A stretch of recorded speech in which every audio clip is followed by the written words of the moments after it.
আপনি জানেন কিনা জানি না, যদি কারোর প্রতি একবার বিশ্বাস ভেঙে যায়, সেই বিশ্বাস কখনোই জোড়া লাগানো যায় না। বিশ্বাসটা ঠিক কাঁচের গ্লাসের মতো, যদি একবার ভেঙে যায়, সেই গ্লাস আপনি যতই জোড়া লাগান কিনা, ও এরপর একটা দাগ থেকে যায়। আমার বিশ্বাসটা ভেঙে বড়জোর তুমি হয়তো অন্য কারোর মাঝে গিয়েছো, অন্য কারোর প্রতি ভালোবাসা জন্মাতে পেরেছো, কিন্তু আমার বিশ্বাসটা ভেঙে হয়তো আমি কিছুটা কষ্ট পেয়েছি। তাতে আমার কি, ক্ষতিটা হলে তোমারই হয়েছে। আমি বড়জোর ভালোবেসে কষ্ট পেয়েছি, কষ্ট পাচ্ছি, এর বেশি কিছু না। কিন্তু একটা মানুষ যখন বিশ্বাস করে, তখন তার সবটুকু দিয়ে বিশ্বাস করে। তো আমি সেটাই করেছি, আমি কষ্ট পেয়েছি। কিন্তু তুমি একজন সত্যিকারের মানুষ হারিয়েছো, যে মানুষটা তোমাকে ভালোবাসে, সেই মানুষটাকে হারিয়েছো। এমন অনেক মানুষ আছে জানো, যে মানুষগুলোকে না নিঃস্বার্থভাবে বিশ্বাস করে। বিশ্বাসটা এমনই যে বিশ্বাস করার পর না, ওই মানুষগুলো না দিনের পর দিন মানুষগুলোকে বিশ্বাস করে ঠকে যায়।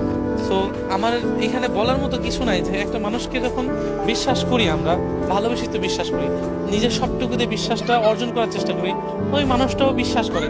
কিন্তু যখন তৃতীয় ব্যক্তি চলে আসে ভালোবাসায়, তখন দেখা যায় কি বিশ্বাস না সারখার হয়ে যায়। তো আমাদের বিষয়টা এমন হয়েছে, তুমি আমাকে ঠকিয়েছো, আমি তোমাকে বিশ্বাস করেছি, বড়জোর আমি কষ্ট পেয়েছি বা কষ্ট পাচ্ছি। কিন্তু তুমি এটা মনে রেখো, যে একজন মানুষকে ভালোবেসেছিলাম, যে মানুষটাকে আমি ঠকিয়েছি, ওই মানুষটা আমার ভালোবাসায় মুগ্ধ ছিল, ওই মানুষটা ঠকেছে। তুমি অন্য কারো কাছে ভালো থাকলেও এমন একজন দিন শেষে এমন একজন মানুষের কথা মনে করবে, সেই মানুষটা আমি হব। সো আমাকে তুমি ঠকিয়েছো, আমি কষ্ট পাচ্ছি, কিন্তু দিন শেষে তোমারও মনে করতে হবে, যেমন একটা আমার মানুষ ছিল, যে মানুষটাকে আমি ভালোবাসতাম, ওই মানুষটাকে আমি ঠকিয়েছি। কিন্তু আমাকে ভালোবাসার কারণে ওই মানুষটা দিনের পর দিন কষ্ট পেয়েছে, এটা তোমার অনুভব করতেই হবে। কারণ আমি ঠকেছি, সমস্যা নেই, কষ্টই পাচ্ছি, আমি আর কতদিন বা কষ্ট পাবো, একটা সময় স্থির হয়ে যাবো, তোমার কষ্টগুলোকে আর কষ্ট মনে হবে না। কিন্তু আমি যে তোমাকে ভালোবেসেছি এইটা মনে হবে। সমাজে এমন অনেক মানুষ আছে যারা কিনা ভালোবাসা মানুষটাকে ভালোবাসে, বিশ্বাস করে ঠকে।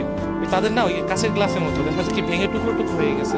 বিশ্বাসটা বারবার জোড়া লাগাচ্ছে, আবার ভেঙে যাচ্ছে, আবার জোড়া লাগাচ্ছে, আবার ভেঙে যাচ্ছে, কিন্তু মাঝখান থেকে না একটা দাগ থেকে যায়, যেটা কিনা কখনোই পৌঁছাতে পারবেন না। তো ভালোবাসার ক্ষেত্রে না বিশ্বাসগুলো এরকম, যে একবার ভেঙে গেলে সেটা আপনি কখনোই জোড়া লাগাতে পারবেন না। আর যদি স্বার্থের কারণে অন্য মানুষের কাছে চলে যান, সেটা তো কোনোদিনও সম্ভব হয় না। সো ভালোবাসার মানুষটিকে বিশ্বাস থাকাকালীন ধরে রাখার চেষ্টা করুন। আমার মতো বা আমার মতো যারা আছে, তারা তো ঠকিয়েছে, কিন্তু আপনারা যারা ঠকানোর চিন্তা করছেন বা অন্য মানুষের প্রতি আসক্ত হচ্ছেন, এই জিনিস থেকে একটু বিরত থাকার চেষ্টা করুন। আমি চাই না যে আমি আমার ভালোবাসার মানুষটাকে কি করেছিলাম বা কতটুকু ক্ষতি করার কারণে আমি এই কষ্টটা পাচ্ছি, বা আপনি কতটুকু ক্ষতি করার কারণে কতটা কষ্ট পাচ্ছেন। কিন্তু এমনটা যাদের সাথে ঘটে, একমাত্র তারাই বলতে পারবে যে তার যন্ত্রণা কেমন। বিশ্বাসটা এমনই, যখন ভেঙে যায় না, তখন সবকিছু তছনছ হয়ে যায়, একদম সবকিছু তছনছ হয়ে যায়।